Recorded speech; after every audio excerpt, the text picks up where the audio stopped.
এ তো হকার উচ্ছেদের নামে গরিবের পেটে লাথি মারা। প্রতিবেদন উপস্থাপন করছি আমি জাকির হোসেন শেখ, আর ক্যামেরায় জিশান আলী শেখ। এ তো হকার উচ্ছেদের নামে গরিবের পেটে লাথি মারা।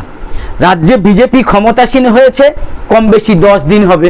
ইতিমধ্যে রাজ্য জুড়ে, বিশেষ করে শহরাঞ্চলে এবং রেল স্টেশনগুলোতে হকারদের মধ্যে প্রবল আতঙ্ক এবং হাহাকার ছড়িয়ে পড়েছে। কেন?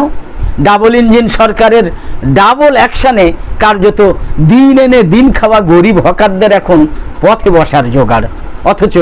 অথচ তৃণমূলী শাসনে তোলাবাজি আর দাদাগিরির দাপট থেকে রেহাই পেতে এই হকারদেরই বেশিরভাগ মানুষ ভোট দিয়েছেন কিন্তু বৃহৎ পুঁজির সেবা দাস বলতে পারেন হিন্দুত্ববাদী দল বিজেপিকে।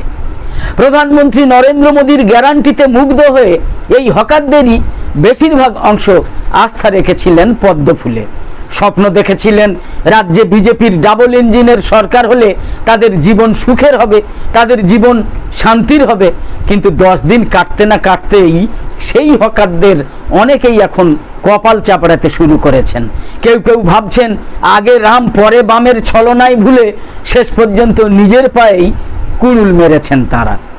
আপনারা খেয়াল করলেই দেখতে পাবেন ক্ষমতা দখলের অব্যবহিত পরেই জয়ের আনন্দের প্রথম বহিঃপ্রকাশ ঘটেছে কলকাতার নিউ মার্কেটে বুলডোজার চালিয়ে হকারদের দোকানপাট ভেঙে গুঁড়িয়ে দেওয়ার মাধ্যমে। উত্তরপ্রদেশের যোগীরাজের বুলডোজার সংস্কৃতির এ রাজ্যের প্রথম আমদানি এটাই, ওই নিউ মার্কেটে, কলকাতার নিউ মার্কেটে। যে কোনো ধরনের পদক্ষেপকে চরম ভয় এবং আতঙ্কের মধ্যে দিয়ে সম্পন্ন করার ধারা ফ্যাসিবাদী মনস্তত্ত্বেরই অঙ্গ। কিন্তু প্রশ্ন করতে ইচ্ছে হয়, বিজেপি সরকার কি তাদের কাজের ধারাকে এমনভাবে চালিত করতে চায় যাতে সাধারণ মানুষ ভয়ে আতঙ্কে শিউরে ওঠে, যাতে কেউ বিরোধিতা করা তো দূরের কথা, সামান্য প্রতিবাদের কথাও কেউ ভাবতে না পারে? বুলডোজারকে কি সেই মানসিকতা প্রকাশের জন্যই হিন্দুত্ববাদী শাসকরা ব্যবহার করতে চাইছে? মুখে আইনের শাসনের কথা বলে অবৈধ নির্মাণ বা বেআইনি দোকানপাটও চূড়ান্ত বেআইনি পথে ভেঙে দেওয়া কি যায়? এক্ষেত্রে ন্যূনতম মানবিক অনুভূতিও কি তাদের মধ্যে কাজ করার আশা করা যায় না?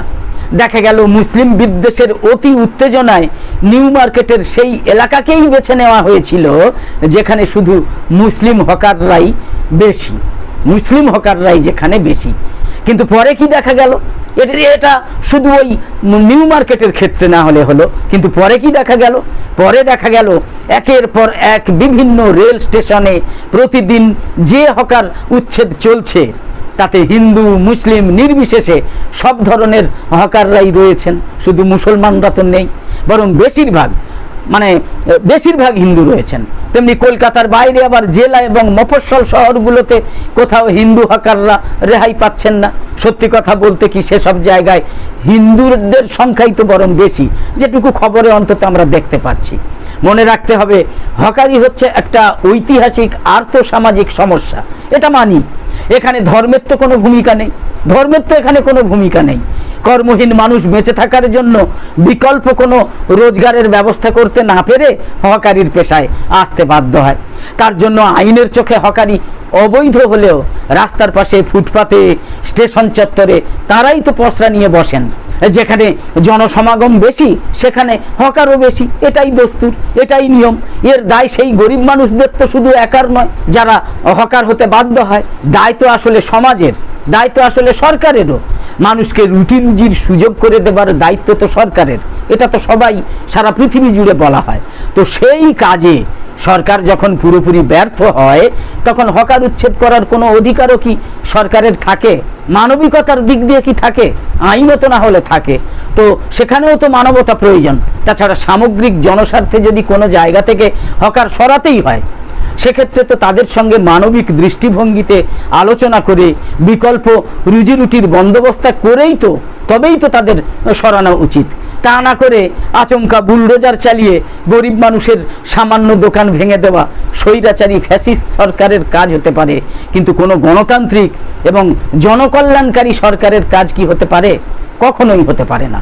হ্যাঁ, এটা ঠিক যে বিভিন্ন জায়গায় এমনভাবে হকাররা রাস্তা, ফুটপাত ইত্যাদি দখল করে আছেন যে তাতে সত্যিই যাতায়াত করা এবং যানবাহন চলাচলের ভীষণ ভীষণ রকম সমস্যা হয়।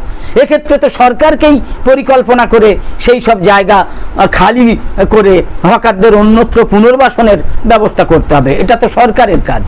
মনে রাখতে হবে, নির্বাচিত সরকার রাজা বা জমিদার নয়, কিন্তু জাতি ধর্ম নির্বিশেষে সমস্ত নাগরিকের ন্যূনতম রুজির বন্দোবস্ত করা কিন্তু সরকারেরই কাজ।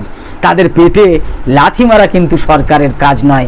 নিউজ নির্ভীক অন্তত সবই নয়, এই কথাটা মনে করে দিতে চায়। একদম শেষে বলি, আমাদের আজকের এই ভিডিওর বিষয়বস্তু ভালো লেগে থাকলে এই রকম আরও ভিডিও দেখার জন্য ইউটিউবে নোটিফিকেশান পেতে সাবস্ক্রাইব করে পাশের বেল আইকন অন করে অল সিলেক্ট করে রাখুন। আর ফেসবুকে ফলো করে আমাদের আরও নতুন নতুন ভিডিও বানাতে এবং লাইভ সম্প্রচারে উৎসাহিত করতে লাইক, কমেন্ট এবং বেশি বেশি শেয়ার করে সঙ্গে থাকুন।